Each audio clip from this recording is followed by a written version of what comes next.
Hello everyone, it's great to see you again, and I cannot believe that over 30,000 people have subscribed to this channel. Thank you so much. This week, I'm hosting a couple of guests for cocktails in the parlor. I think that getting together for drinks is the easiest way to foster new friendships. All you need is comfortable seating, some delicious snacks, and some cheeky drinks. For snacks, I'm making bean dip with fresh rosemary and sage, salami in puff pastry, and cucumber cups. All right, the first thing we're going to fix is the bean dip with rosemary and sage. So what you need are a couple of 4-inch long sprigs of rosemary. Strip the leaves from the stems, and then coarsely chop the rosemary needles. Then take some fresh sage and pull off, 7 to 10 leaves. Just roughly chop the sage. Now, take a 15.5 ounce can, that's 439 grams, of cannellini beans, and you want to put them in a sieve and run water over them just to get rid of the taste of the can. And then drain them, pop the beans into a food processor. Now add 1 fat clove of garlic or a generous teaspoon of garlic paste. I'm using the garlic paste. And the juice of half a lemon. And a big handful of grated Parmesan cheese. What is that, about half a cup, 3/4 of a cup. And the rosemary and sage. Sage is going to give this dip a wonderful smoky aroma. And some grinds of black pepper. I'm not adding any salt just yet because I know there's salt in the beans and salt in the Parmesan. So I'll taste the dip after it's made and determine if it needs more salt. Then turn the machine on and add just enough olive oil to achieve a thick, rich, dippable dip.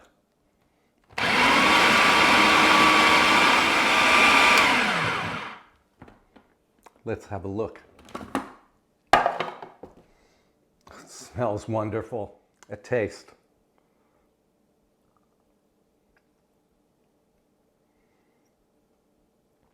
This is very good, but it does need some salt. I'm going to add about a 1/4 teaspoon. I've also decided to add another squirt of lemon juice. That should do it.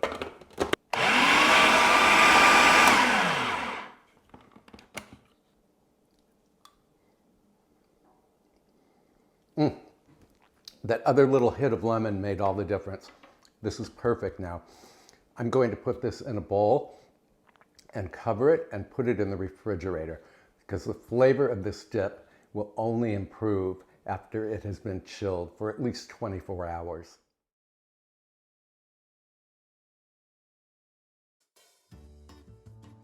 All right, the bean dip is in the fridge, so now I'm going to prepare salami in puff pastry. It's a great cocktail appetizer.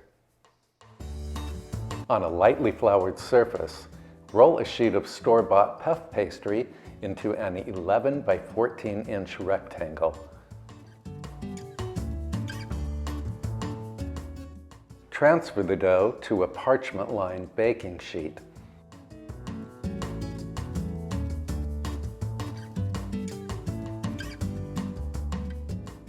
In a small bowl, mix together 2 tablespoons of Dijon mustard and 1 tablespoon of whole grain mustard. Spread the mustard over the lower half of the dough, keeping a 1-inch border all around. To give the mustard a little sass, sprinkle it with herbes de Provence. Next, add 12 slices of Genoa salami. These are fairly thin slices.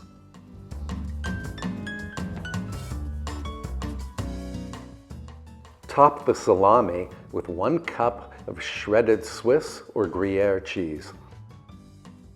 Paint a 1-inch strip of beaten egg all around the pastry. Then fold the upper half of the pastry over the filled lower half and press the edges to seal. Use a sharp knife to cut 3 venting slits into the top of the pastry. Pop this into the refrigerator for at least 15 minutes or even up to 12 or 24 hours. You want the pastry to become quite cold. When you're ready to bake, preheat the oven to 450 degrees Fahrenheit. That's 232 degrees Celsius. And we will be brushing this with egg before we bake it. All right, my pastry is nice and cold, so now I'm going to brush the top with beaten egg.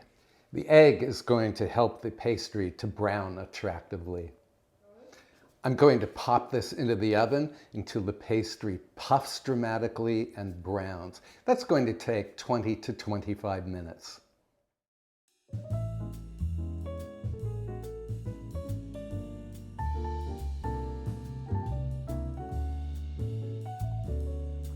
I'm going to let this gorgeous creature cool for about 15 minutes, and then I will cut it into bite-sized pieces.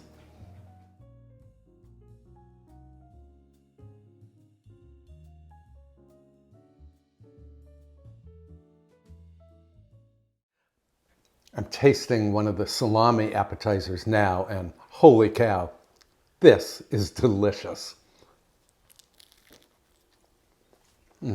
Yum. I'm going to post a link to the recipe in the description below.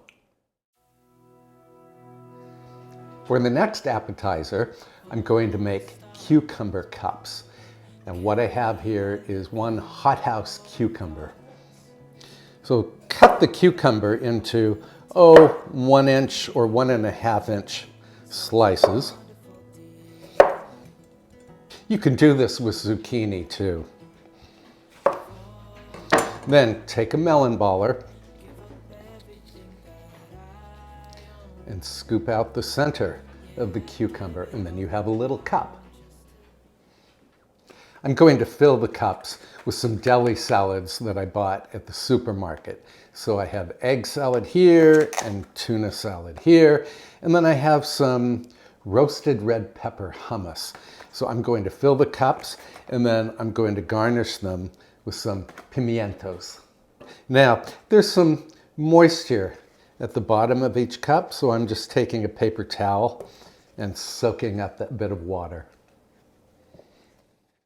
So slow, hold you in my arms, won't let go. The world around could pass us by, a thunderstorm, a lightning strike as we hold each other.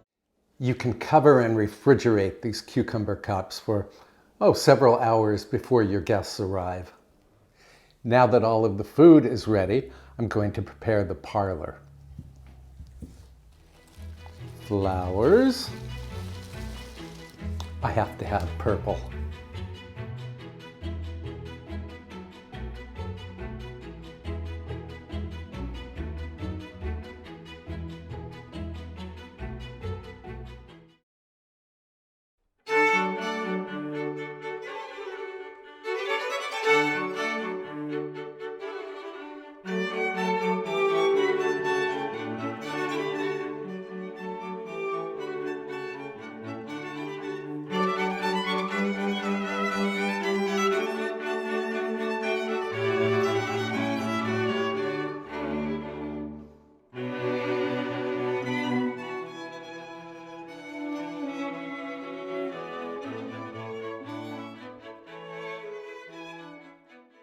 I've set up the bar on this 19th century marble top table.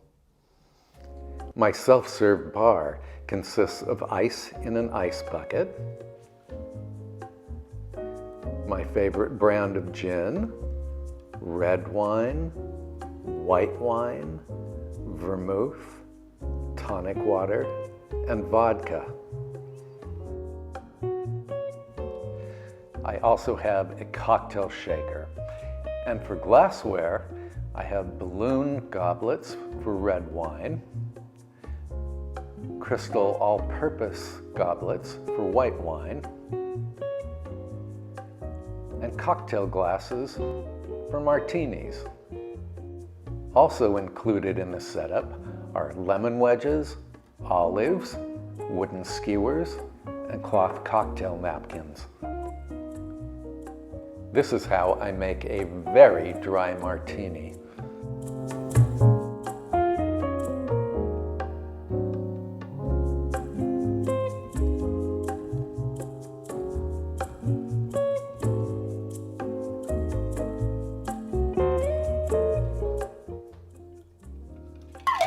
A cheeky martini. Chin chin. Well, I hope you will host a couple of friends for cocktails in your own home. I also hope that you picked up a few tips and tricks for hosting such a party from this video. Don't forget to like, subscribe, and tap the little bell icon to receive notifications every time I post a new video. Thank you so much for watching. I will see you next time.